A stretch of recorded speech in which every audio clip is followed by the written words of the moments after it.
Okay, Mr. Chairman, we're live. Okay, everybody, we'll go ahead and get started here. Welcome to the Senate Agriculture Committee.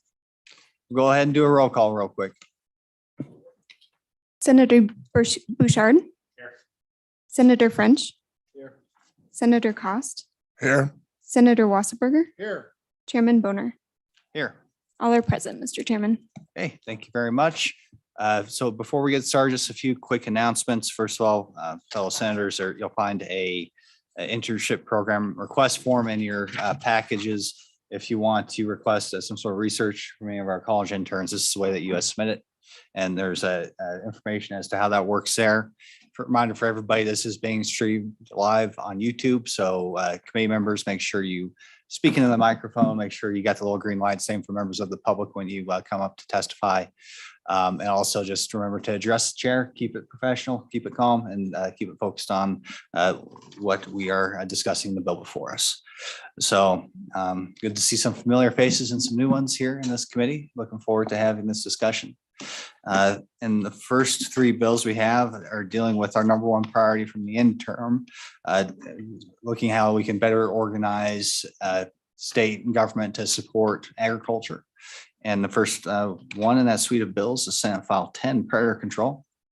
And so we have the Department of Agriculture maybe come up, get ready to provide some testimony. But the bill is very straightforward. And you can say that it gives them the authority to contract directly for predator control services. So with that, it looks like we have Stacia Berry from the Department of Agriculture. If you want to go up and provide your input, maybe a little bit of pressure from the interim for the committee, if you feel so inclined.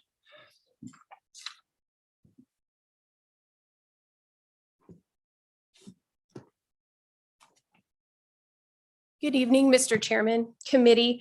To provide you just a little bit of a refresher on what this bill does, as was briefly mentioned, it's very beneficial to predator management.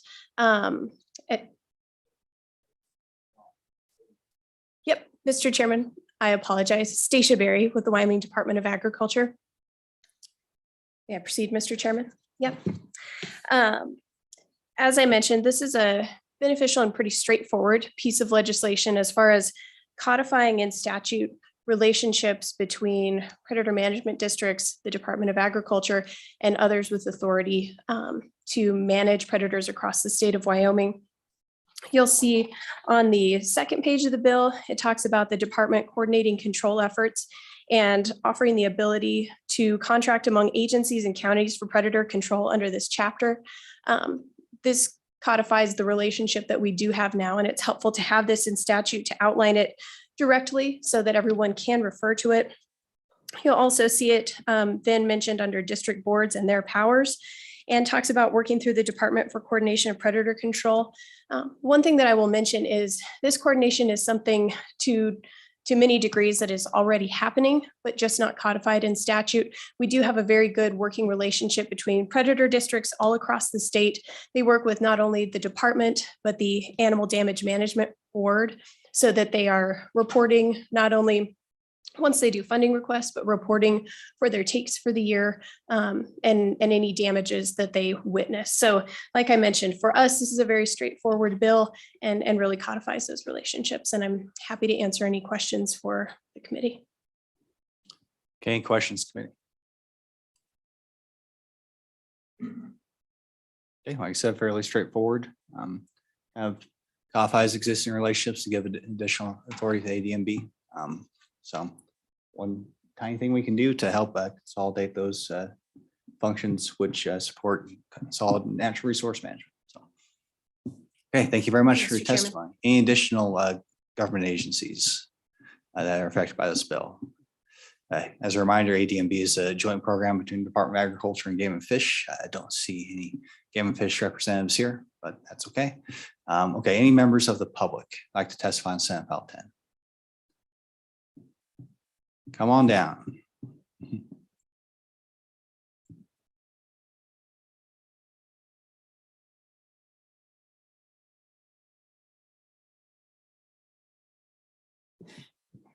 Hi, Amy Hendrickson, Wyoming Wool Growers and the Wyoming Association of County Predator Boards. And I won't take much of your time. I just want to express our strong support for this bill, and we really appreciate the work through the interim to get to this point. Any questions for Ms. Hendrickson? Thank you. Thank you very much. Any further public comment? Anybody else online? Mr. Chairman, we don't have anyone online for this bill. Okay, very good. Okay, last chance for public comment. Go once, going twice. Public comment is closed. Committee, what's your pleasure? I move to pass, Mr. Chairman. I second. Okay, moved by Senator Wasberg, seconded by Senator Cost. Any questions or amendments? Okay, let's go ahead and do a roll call. Senator Bouchard. Aye. Senator French. Aye. Senator Cost. Aye. Senator Wasserberger. Aye. Chairman Boner. Aye. We have 5 ayes, Mr. Chairman. Okay, very good. Senator Wasberger will take that one. Volunteering for these, you want us. I appreciate it though. Slacker. 20-year veteran slacker. You sure. All right, thank you. I do appreciate it. So next up is Senate File 8, Weed and Pest Reorganization. Also dealing with the Department of Agriculture and Office of State Lands and Investment. So either one of those agencies can come up as they feel the need to, but once again, very simple idea to not change much in the way that this program works on the ground. We're talking about weed and pest management on state lands, but to change up the process on our end, the recognition being that Department of Agriculture has done an extraordinary job. And when we did have cuts, they were even handed about the cuts, didn't push them all out to our counties, programs like weed and pest, and did an even handed job in administering those priorities. And so the idea here is that we would transfer the administrative responsibility and as it relates to our budget process in the legislature and have the Department of Agriculture take over that end of it. So that's the goal of the bill. As a reminder, committee, once again, part of that broader effort to reorganize and consolidate these functions that support agriculture and wildlife within state government. So that being said, do I have another volunteer from the Department of Agriculture or the State Lands Investments, whoever wants to come on up? Walk through the bill, or I can do it if we can do it as a committee, whatever works.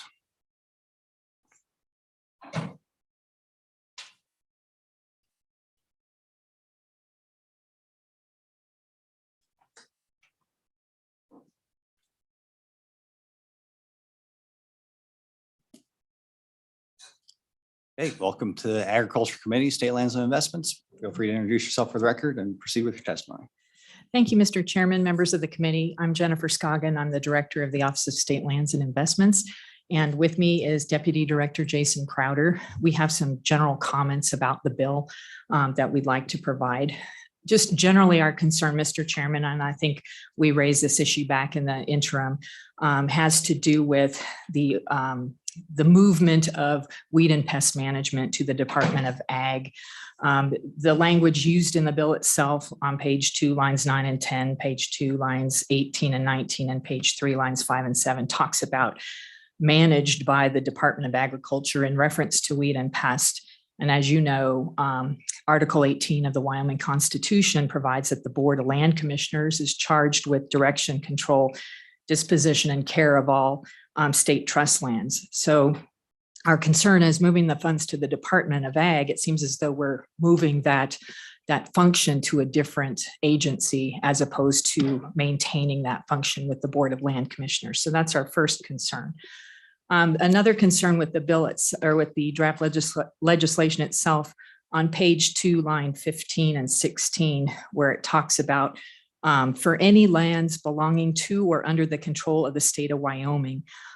This language would include more than just state trust and institutional lands under the jurisdiction and control of the Board of Land Commissioners. So we would suggest perhaps narrowing that a little bit so that we're not talking about any other lands that might be held by WYDOT or Game and Fish or anybody else like that. Further, a concern has to do with page 3, lines 15 and 16, the transfer of $300,000. Currently, there is no funding in this line item for OSLI's budget, so we're not sure. It says that the governor shall transfer those funds, and I'm just letting you know we don't have those funds in our budget, so I'm not sure what funds the committee is referencing there.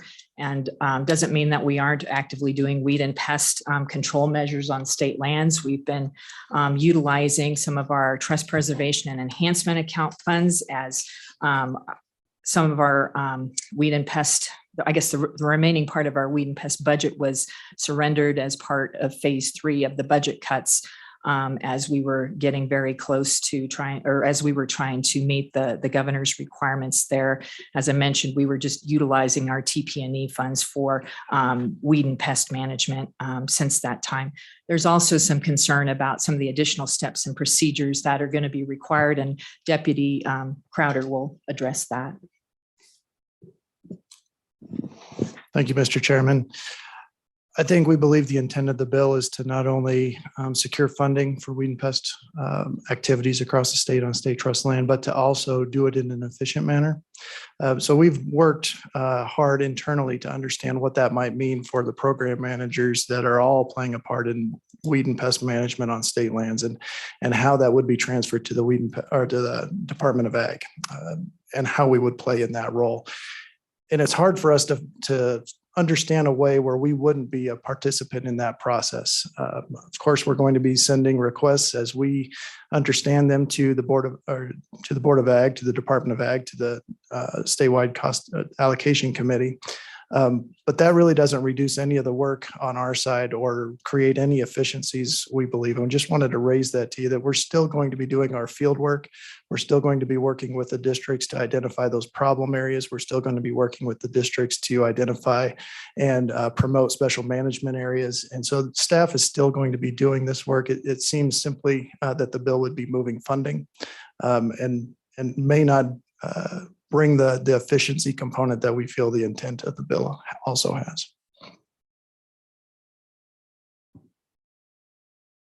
Okay. So with that, Mr. Chairman, I think we would stand for questions. Any questions, committee? Yeah, well, maybe just an update real quick, and obviously this bill will be referred to appropriations, so we can get an update as to the budget concerns you discussed. So maybe, but perhaps you can give us an update right now, since we all of a sudden aren't talking about cuts, we're talking about excess revenue. Where does this weed and pest program on state land stand now in terms of the funding, according to the current JC plan? Thank you, Mr. Chairman.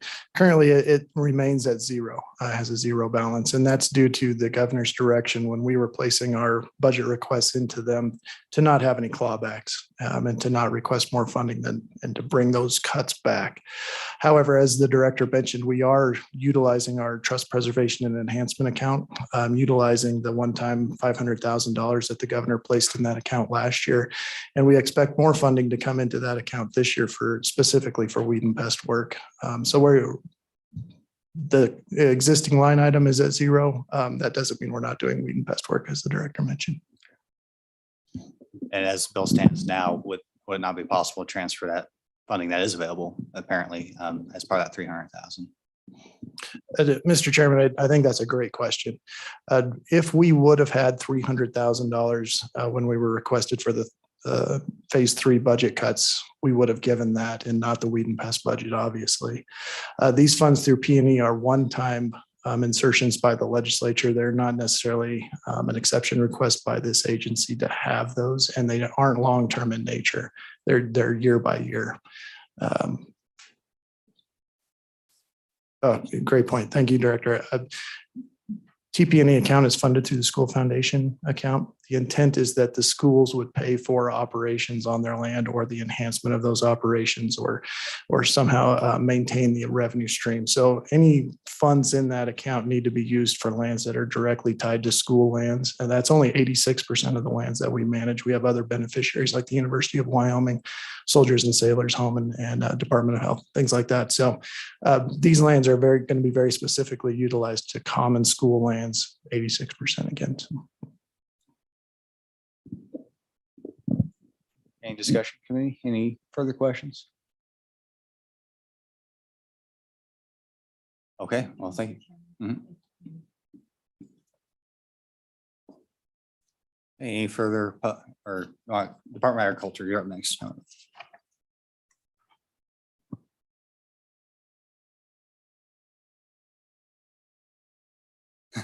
Yeah, we'll do a state agency first, but you can feel free to sit there, Mr. Illaway, if you'd like. Yeah, yeah. Yeah, if you're talking about, I guess, weed and pest districts, that's government too, right? So. Go ahead.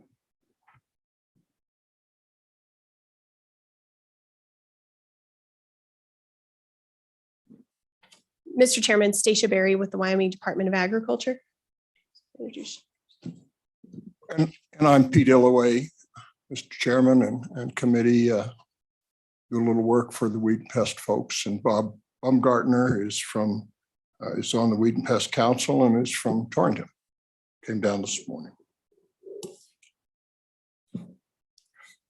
Mr. Chairman, from a Wyoming Department of Agriculture perspective, we believe we can implement this bill as it's written, as was alluded to in some of the earlier testimony. The vision for the mechanism for that $300,000 that would come through the Wyoming Department of Agriculture would be using that state allocations committee, which is how other weed and pest dollars are allocated as well. This would just be more work for that committee to do, but certainly there's a mechanism in place to pass through money to districts to do work on the ground for weed and pest control. So from a WDA perspective, like I say, we certainly think that we can implement that if that's the will of the committee.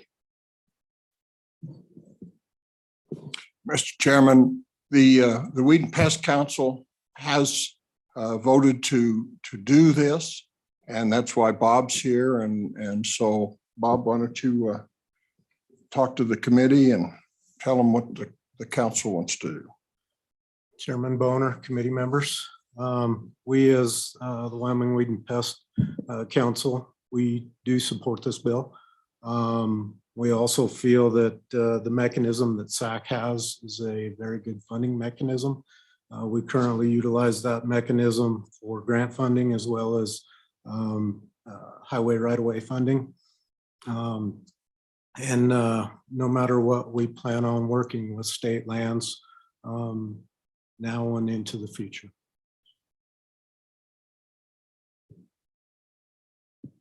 Okay, any questions for the Department of Agriculture or Weed and Pest Council?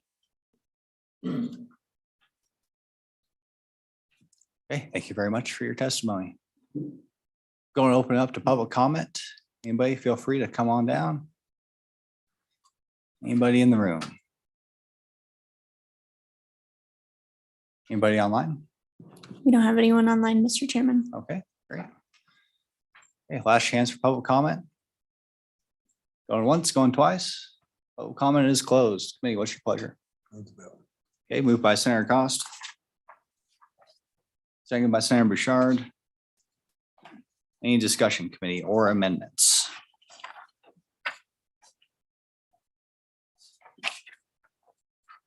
Yeah, we'll say we'll have to refer this bill to appropriations and, see exactly how we want to handle the $300,000. So I think especially considering how much has changed even since we last met in terms of our fiscal picture. So that's an open question I'd like to note for the public that I don't think we necessarily have the expertise to dispose of that question now, but I do think it's important to point out that that's something that could change depending on what we hear from appropriations, what their recommendation is.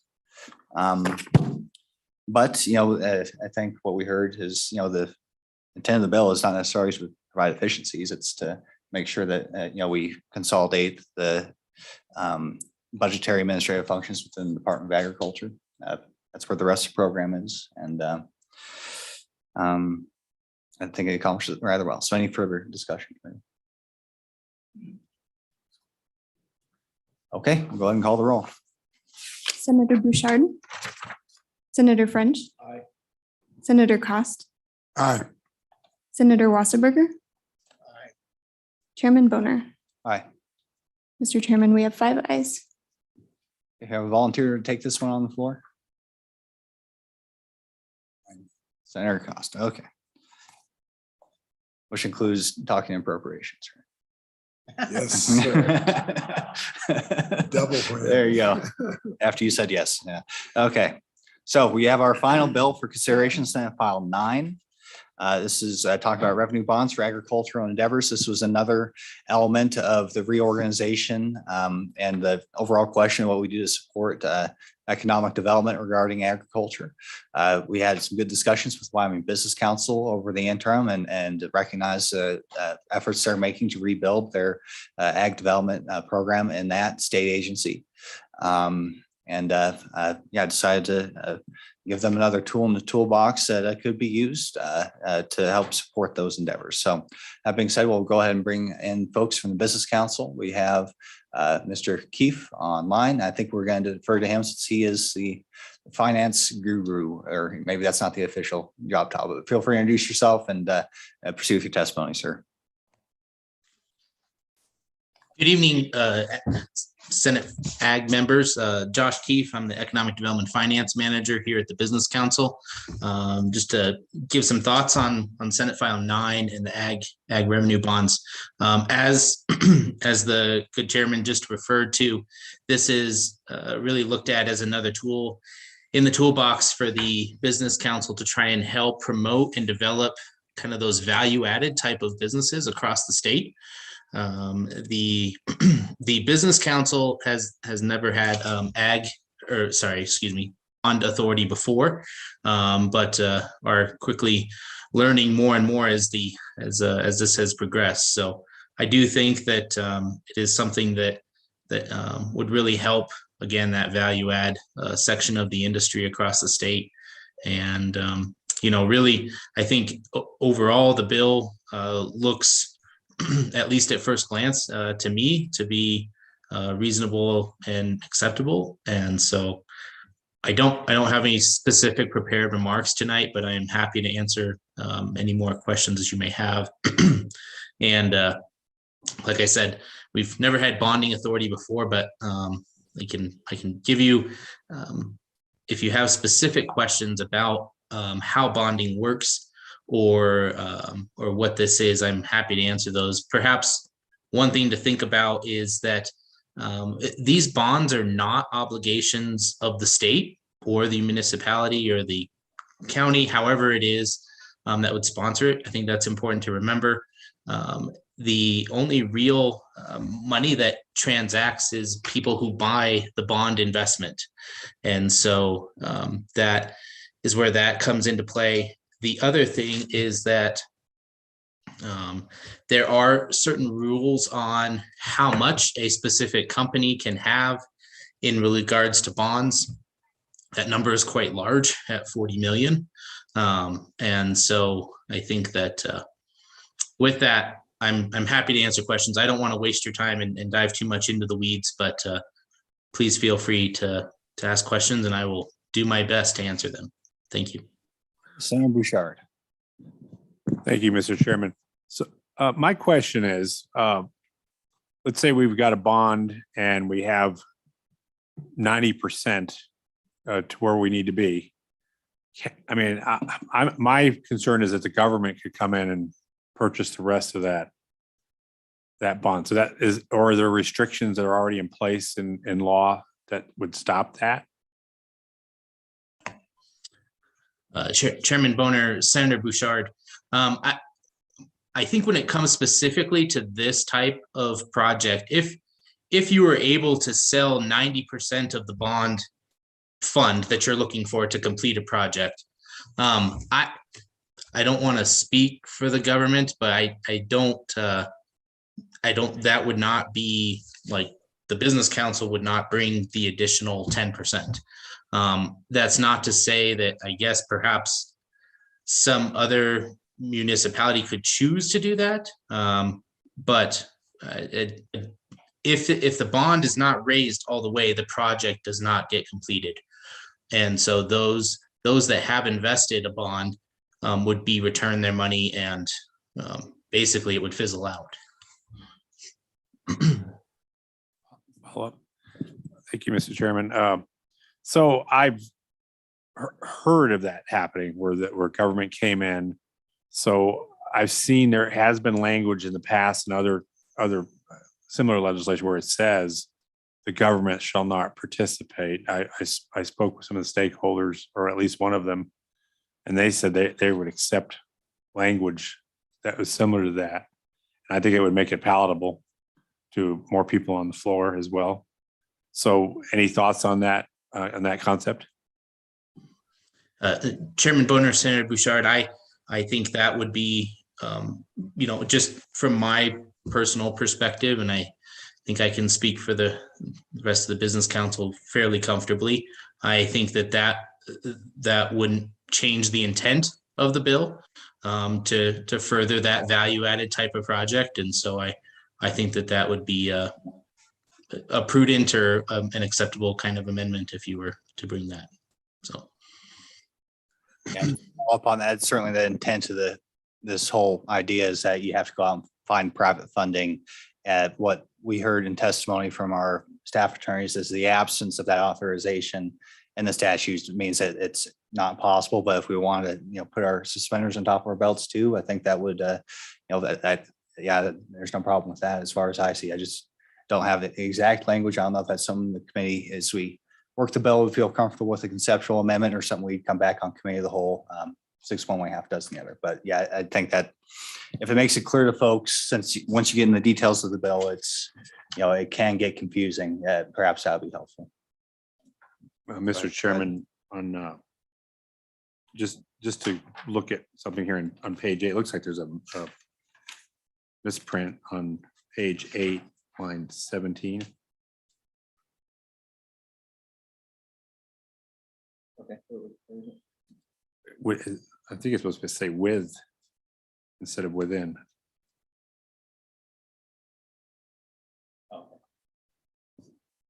Well, we could look at that, when we get to work the bill. Yeah, no, that's, yeah. I just wanted to say there's probably an amendment there that we just to fix it. Mhm.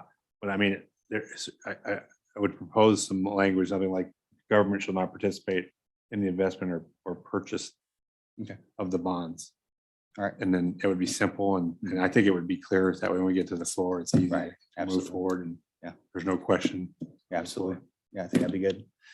Yep. Okay. So something to look at committee when we get to work in the bill. So any further questions for the business council at this point?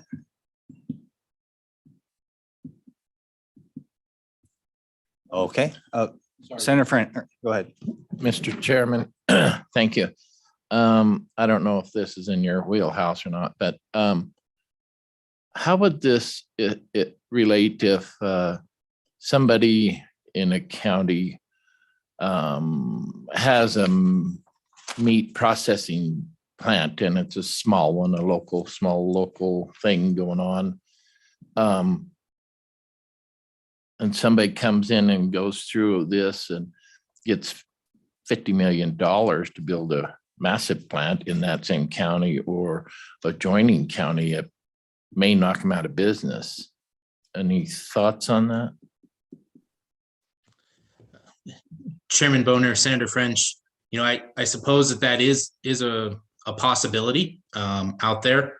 I guess when it comes to this type of investment or I don't know what you want to call it exactly, this type of financing mechanism, it really is determined by those out in the free market that are willing to make their investment. And so I think that should a company decide to go this route, which I'll be honest is not going to be easy, and it will take a lot of work on legal and accounting and various other folks along the way. I suppose that's a risk for that.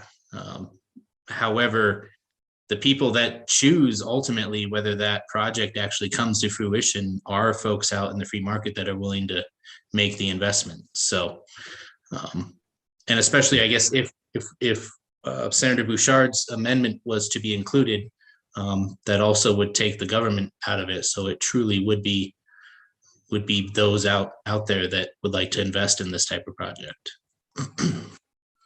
Follow up. Thank you, Mr. Chairman. But let's say that small outfit didn't have access to revenue bonds. I mean, it went through the local bank or whatever to borrow a operating line or whatever. Is there a unlevel playing field here? Chairman Boner, Senator French, my perspective on it is that I don't think that there's an unlevel playing field. I think that it's just another option out there for those that wish to go about it. I guess if you were a small producer, you know, someone maybe processing 40 head a week type of thing, you know, and this wasn't available to you, I guess I don't know if I have a great answer for you on that. I don't think it tips the field in any direction one way or the other, but just is an option out there for those that wish to pursue it. So I know that might not be a great answer for your question. I apologize, but I think it might be, it'd be hard to determine for sure. So. Well, I would agree. It wasn't the greatest answer that I was looking for. Thank you. Senator Bouchard. Thank you, Mr. Chairman. So, and I think just for clarity, the allotment that we get for the tax reduction in tax, how much room is there? Because I mean, if that would come back to the question that was asked, if somebody would one big development project, you know, how much could one project take?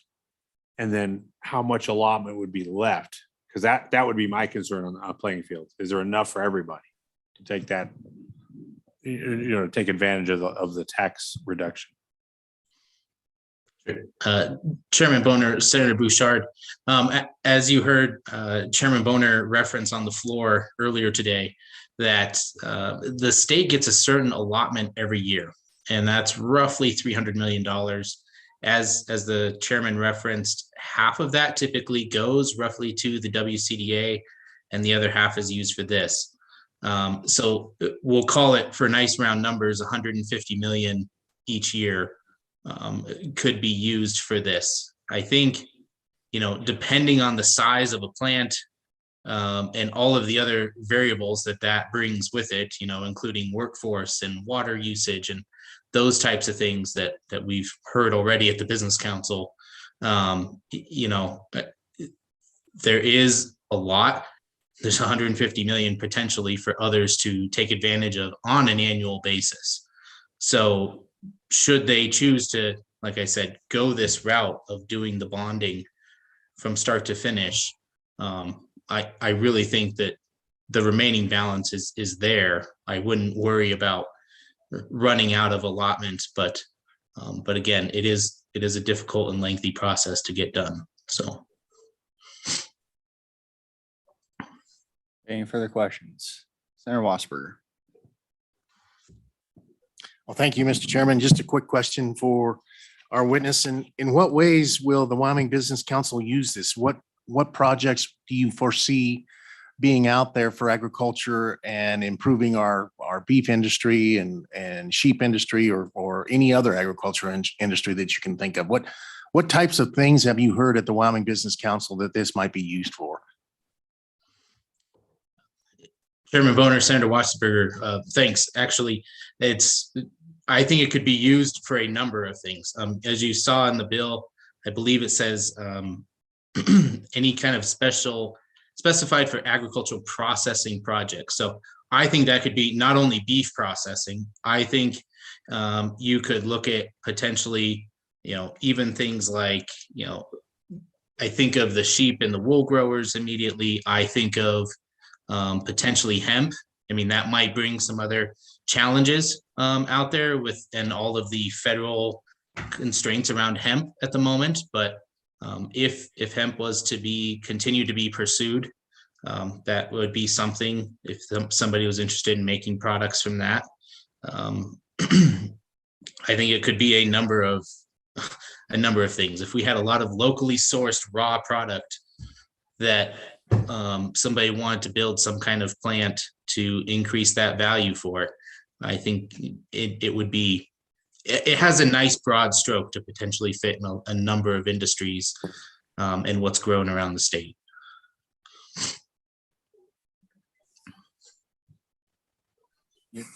And just one last question. So even a sugar refinery or anything like that would be appropriate. And they would have the opportunity to leverage all 150 million if that was the only project that was there that state, or how would that work? Chairman Boner, Senator Wasserberger. So it could potentially do that. There are a number of other things to consider. Once you get to that size of project, the federal limits prevent a number of how much like tax exemption can happen kind of things. And so depending on the size of project, they could potentially apply for all 150 million, yes. However, it would be, they would have to really weigh the pros and cons of doing it that way to see if that was better to do it that way or do potentially regular bank financing.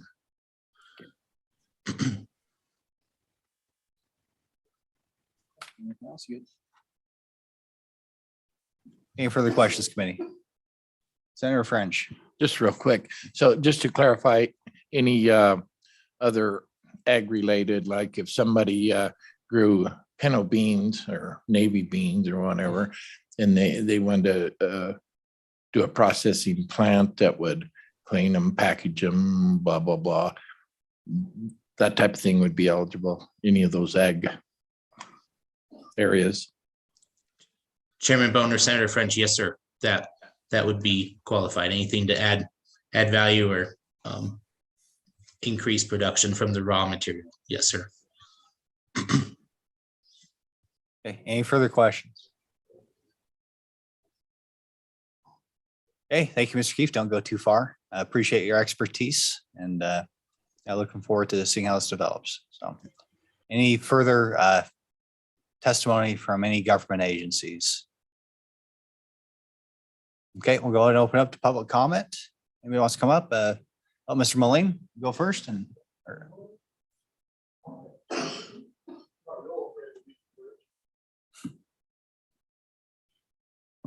Hey, please feel free to introduce yourself for the record and proceed with your testimony. Mr. Chairman, Committee, Brett Moline, Wyoming Farm Bureau Federation. This is probably one of the most important bills that my organization has this session. The way in sitting in strong support of this bill, we've heard some of the examples that this can be used for. And we look at it from the consumer point of view, buy local is huge. This is an opportunity to help Wyoming farmers and ranchers capitalize on that. We need to strike while the iron is hot. I realize this is going to take, it's not going to happen by June, but I think this is the type of projects that's very exciting for Wyoming agriculture to help give that extra margin to some of our producers to help keep them in business and provide all the other attributes that agricultural land provides. So sitting in strong support. With that, Mr. Chairman, you've heard me before speak on this. So with that, sir, sitting in support, I would sit for any questions the committee may have. Any questions for the Farm Bureau? Thank you. Okay, thank you. Any further public comment in the room? Come on down.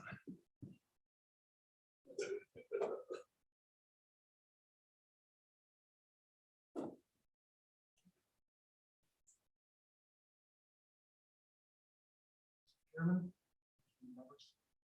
my name is Justin Leffler. Is your microphone on? Oh, okay. There we go. Mr. Chairman, committee members, my name is Justin Leffler. I am the owner of Green Tree Ag LLC and the retail brand Hemp Built in Hot Springs, Wyoming. I am asking favorable consideration of SF9 revenue bond for agricultural endeavors. SF9 increases the financing mechanisms for expanding and diversifying agriculture, an important sector of the state's economy. In addition to expanding meat processing capacity in the state, this bill would increase markets for alternative crops such as industrialized hemp. Industrialized hemp is grown where traditional crops cannot be grown. The infrastructure needs are minimal, where the vast majority of farmers in Wyoming are already set up, which makes Wyoming a perfect candidate for growing hemp. Products made from the industrial hemp include raw commodities that we can process and sell out of our state to manufacturers. Animal bedding for Cheyenne Frontier Days, which was already accomplished this last year, and other venues.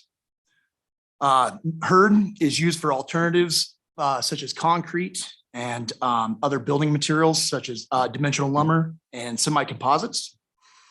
And fiber is being utilized for everything to insulation to rebar. In the memo from the Legislative Service Office dated May 21st, May 2021, it stated, private companies use IRBs as an alternative financing tool to conventional banking loans. This is incredibly important for the hemp industry because we face no lending options. We cannot take out commercial lending. We cannot borrow against equipment. We cannot borrow against land. We cannot do anything. This is all private money. With alternative financing options available to new emerging ag companies comes manufacturers, industry-leading companies that want to set up shop next to their the ag processors that they're generating their commodity that they need. SF9 is a must-have step for the processing progression of ag in our state. And with that, I'll take any questions. Okay, thank you, sir. Welcome back to the Ag Committee. Any questions? Jeff, you got something? Thank you, Mr. Chairman. This is a quick question. So how do you intend to use this in your business? What do you foresee using this for? How would that work? Yes, Mr. Chairman and Senator Wasberger, to answer your question, everything. We have equipment needs. We have commodity to purchase. Right now, we are dealing with a major problem within the supply chain. Manufacturers that want to buy our commodity are looking at us to go out and broker that commodity from other states. So that's what we've been doing. So currently on site, we have 650 bales from Montana, and we have more coming from Colorado because we're the only ones that can process. So everything from employees, everything from, like I said, equipment and other resources that you would need to run a manufacturing and a processing and packaging facility, that's what we would need. Any further questions, committee? Okay, thank you very much. Okay, any further public comment in the room? Come on down. Ms. Hendrickson.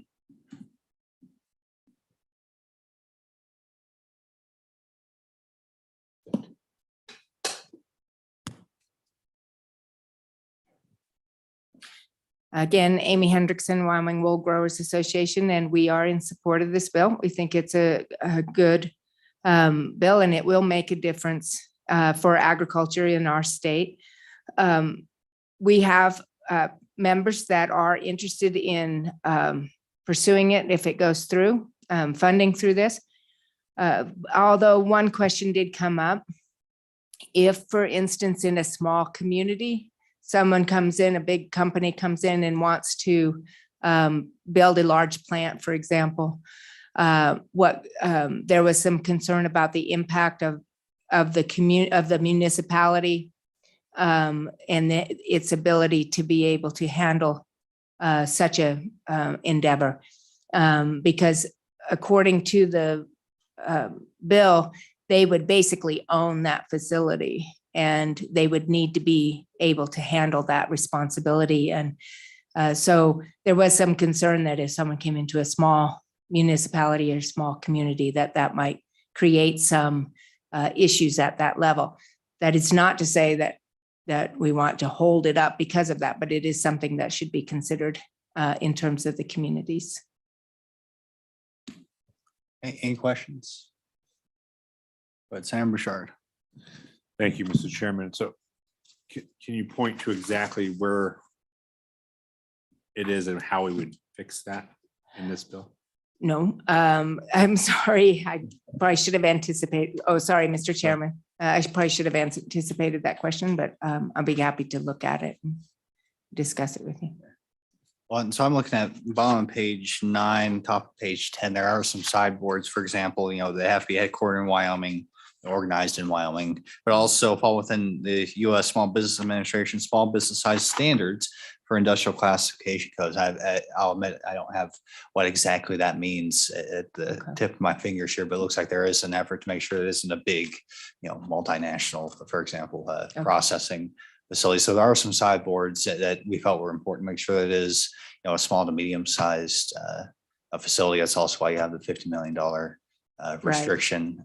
So does that alleviate some of the concerns there? I think that it's more what happens at the end of the term after it's all there and after everything has been completed, and just making sure that especially, let's say that you have more than one of these in an area, that that the municipality or the community, the small, is able to carry on throughout the term or the length of time that is there. And I think that it's we've seen some concerns there with other projects, but it may not be that much of a concern. It's just that, do we have the expertise in those communities to be able to deal with this kind of a investment in their community?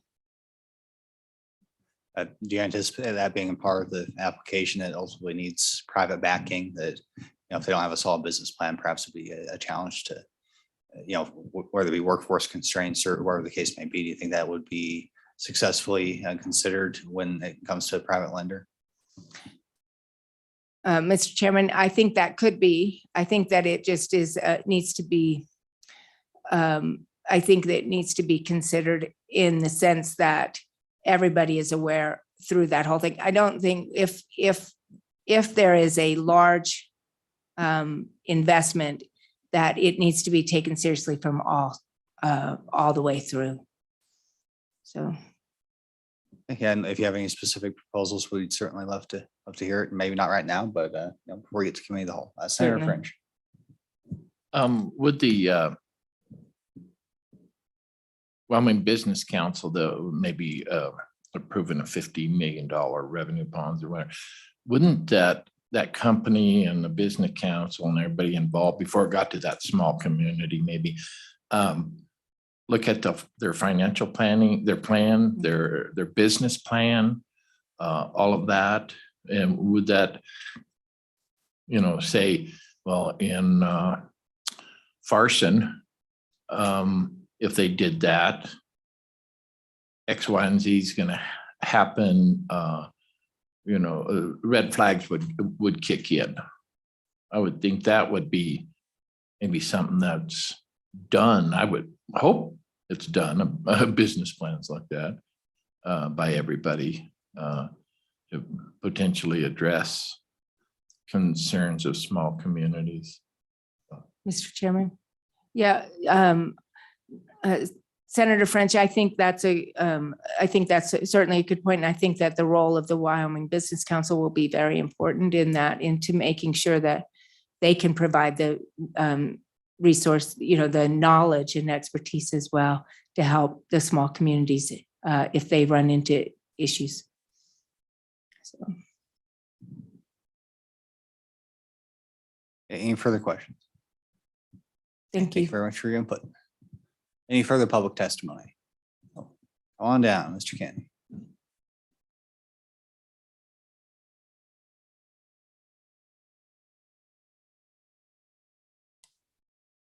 Mr. Chairman, Keith Kennedy, and I'm not quite sure which hat, because three of the groups I represent would urge you to support this bill as well, from Crop Improvement Association, the Wyoming Wheat Growers, as well as the Ag Business Association. I'll give you one example of some preliminary research or value-added producer grant that the wheat growers did several years ago now. Was a unit train facility located in eastern Laramie County. And at that time, transportation costs were such that it was just on the edge of being financially viable. With the changes that we've seen in the rail industry and our change in rates, it would actually make about $2 a bushel difference to those growers on the ground to have such a facility located there. And the costs that would be associated with it are within the realm of what's contemplated for limits on individual projects here. So with that as one example, and we've also heard from some of the seed processors that actually send product process in Montana now with some interest in operating in Wyoming. And they're small enough companies that they would likely qualify under those parameters for a small business. It's been a while since I've seen that chart, but by many of our standards, we wouldn't necessarily consider them small. In some cases, it's done by the number of workers you have. In other cases, it's by anticipated revenue or gross revenue. And some of those are quite a bit larger than what we might in our own minds consider a small business. It's not just a storefront. And with that, I'd welcome your questions. Any questions for Mr. Kennedy? Okay, well, thank Thank you you, very Mr. much. Chairman. Any further public comment? It looks like we have somebody online, Braden Connor from Goshen County Economic Development. If we could let him in at this point. Mr. Chairman, he's been admitted to the meeting. He just needs to turn on his mic and camera. Mr. Chairman, members of the committee, can you hear me? We can. Go ahead and proceed. Okay, good evening. Braden Konar, CEO of Goshen County Economic Development in Torrington. WIDA, Forward Cody, Powell Economic Partnership, and Goshen County Economic Development ask your support in favor of Senate File 9. This piece of legislation can make a big difference in ag country, from meat processing to feed milling to hemp.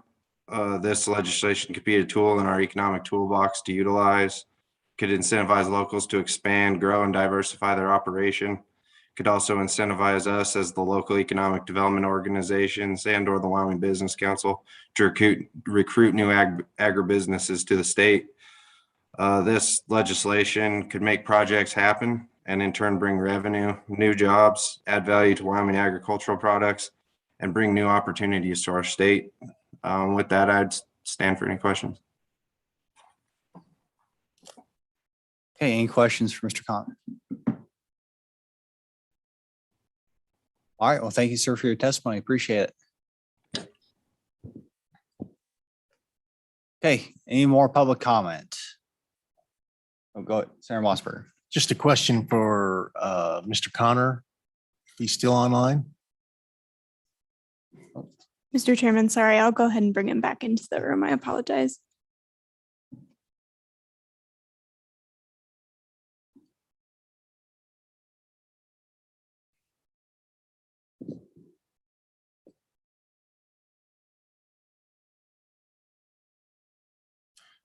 Thanks for coming back on. Can you hear me?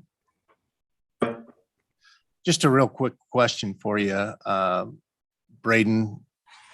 Does Goshen County at this point have any possible projects in mind that they might have on the table or in planning that this project, that this bill might help with? Mr. Chairman, Senator Wasserberger, I think you heard from one of our local businesses just a few minutes ago, Mr. Justin Leffler, and their hemp business is doing their thing out in Hawk Springs. I had a pretty interesting feed milling operation go before the business council and the slip board and failed to get the positive vote. I don't know where that is in planning or if that project is going to move forward or not. I haven't spoke to the principals in a while, but That may be a possibility. I just, from our standpoint, the making a difference in the ag sectors, in the ag counties of the state, I think really help. It's,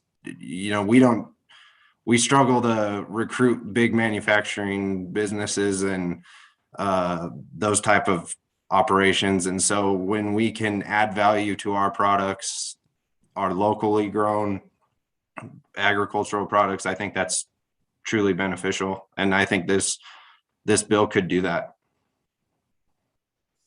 Thank you. Any further questions? Okay, thank you again. Appreciate it. Thank you. Okay, so we'll ask one more time for public comment.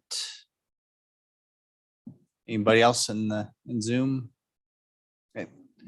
Okay, going once, going twice. Public comment is closed. Committee, what's your pleasure? I moved the bill, Mr. Chairman. Okay, moved by Senator Wasberg, seconded by Senator Cost. Any discussion, committee? We'll go ahead and go this page by page. So any amendments starting on page 1? Page 2? Page 3? Page, oh, go ahead. Mr. Chairman, I'm not sure, but I mean, it talks about their negotiable instruments are payable solely out of special funds consisting of all or part of the council's revenues, receipts, monies, and assets in which bonds are authorized. So, but somewhere in between there, that's where I'd want to put that amendment on the, and so I don't know, I'd want to give the LSO the full ability to put it wherever they want. And also the ability to craft that amendment. Okay, so you're talking on page 3 line, which, Well, exactly. I mean, I'm just, sorry, I guess. I'm not, that's the Yeah. problem, Mr. Chairman. I don't know exactly where it needs to be because I mean, there's a lot of moving parts here. I mean, it could Right. go, so I guess we could just keep going here and look and see maybe if we can put it somewhere else. Okay, fair enough. Yeah, there's nothing wrong with having kind of an initial idea, but with latitude for LSOs, but somewhere else if it makes more sense. And yeah. Okay, page 4. Page 5. Page 6.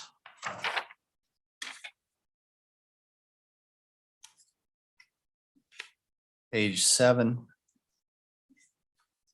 Mr. Chairman, I mean, I think we are running out of space here to do it unless I, Right, I mean, you could go back if there's another spot. I mean, it's not like you don't have an ability to amend it once we move past it, but yeah, I mean, if we're gonna talk about it, I just think, there's, if you're looking at, like, say, page 9, there's already those constraints as far as qualifications for the project, and some requirements, and I don't know if that'd even be a better, like a separate paragraph before M on page 10, just have it, as an additional constraint. Because if I remember correctly, in terms of the construct of the bill, this is taken primarily from the bonding statutes and the Wyoming Energy Authority, with adjustments, as I mentioned, taking out their ability to use public funds to back these bonds. And so if for me, I would just say we add a new paragraph somewhere by M or N on page 10 and just have that additional constraint. So it's pretty clearly delineated, but of course, like I said, and then Mr. Chairman, give the LSO Right. flexibility to move it or. Right, that makes it pretty, I mean, it's just easier to read in my mind, but I'm a simple guy, so.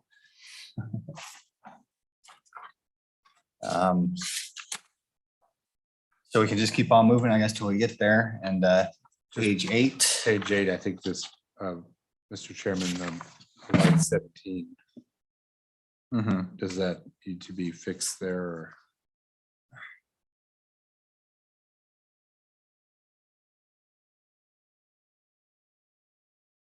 It appears to me meant to be said with or without. All right, so either inside or outside the state.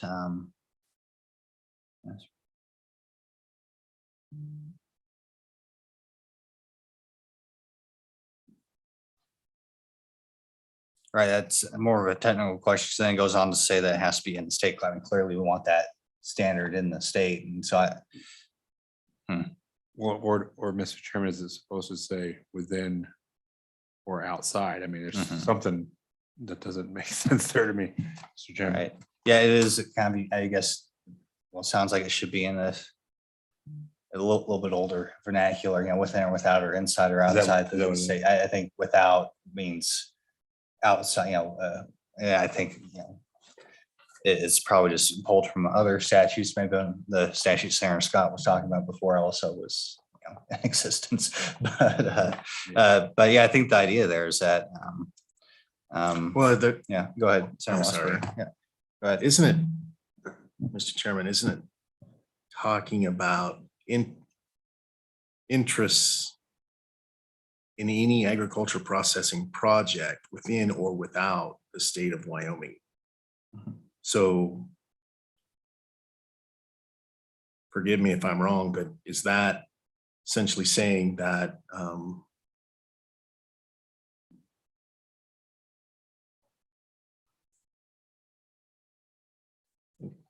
corporation is outside of the state and then it could be within? Right, I think it's talking about, so It's talking about interest. right, so I think it's about the financing can come from a bank outside of the state, but obviously the project has to be within the state. Yeah.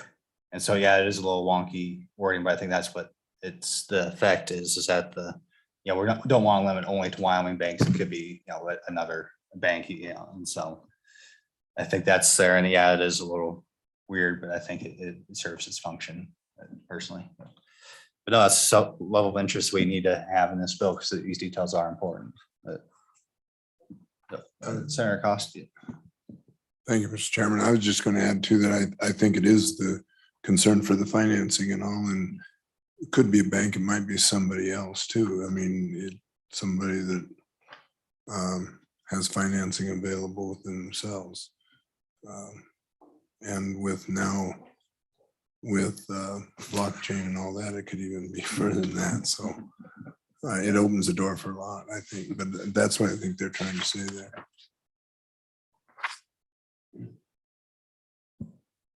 Any further discussion? Okay, page 9. Once again, I think, you know, important part of the bottom of page 9 and top of page 10, we're talking about the constraints that we want to put on who qualifies for the project. Certainly something we want to highlight to our colleagues. And of course, if we want to put any additional constraints, that'd be a good time, I think, to make that amendment. Mr. Chairman, I mean, I don't care where it is, but I would like to motion that we amend it. It says government shall not participate in the investment or purchase of the bonds. And then give the latitude to them to legalese it or whatever they have to do. Right, okay, very good. Any discussion on that amendment? Okay, all those in favor say aye. Aye. Opposed say no. Motion carries. And we'll work with LSO to make it sound fancy and workable. Okay, so then we go on to the section 2, it looks like, or no, so yeah. On page 11.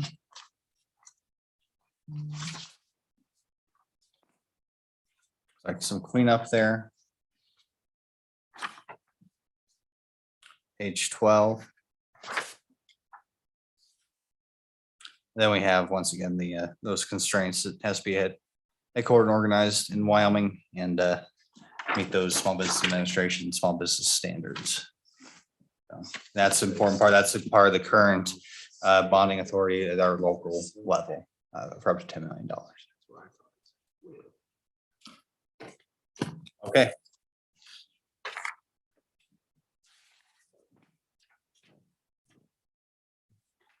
Effective date July 1. Any further questions, comments, direction on this bill committee?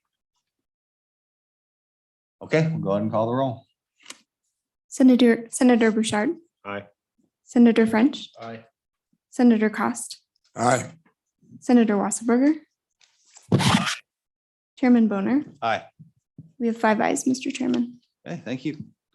We'll go and take this one. How about that? And see how it goes, but need all your all support. You're so good. Okay, any further discussion for today, committee?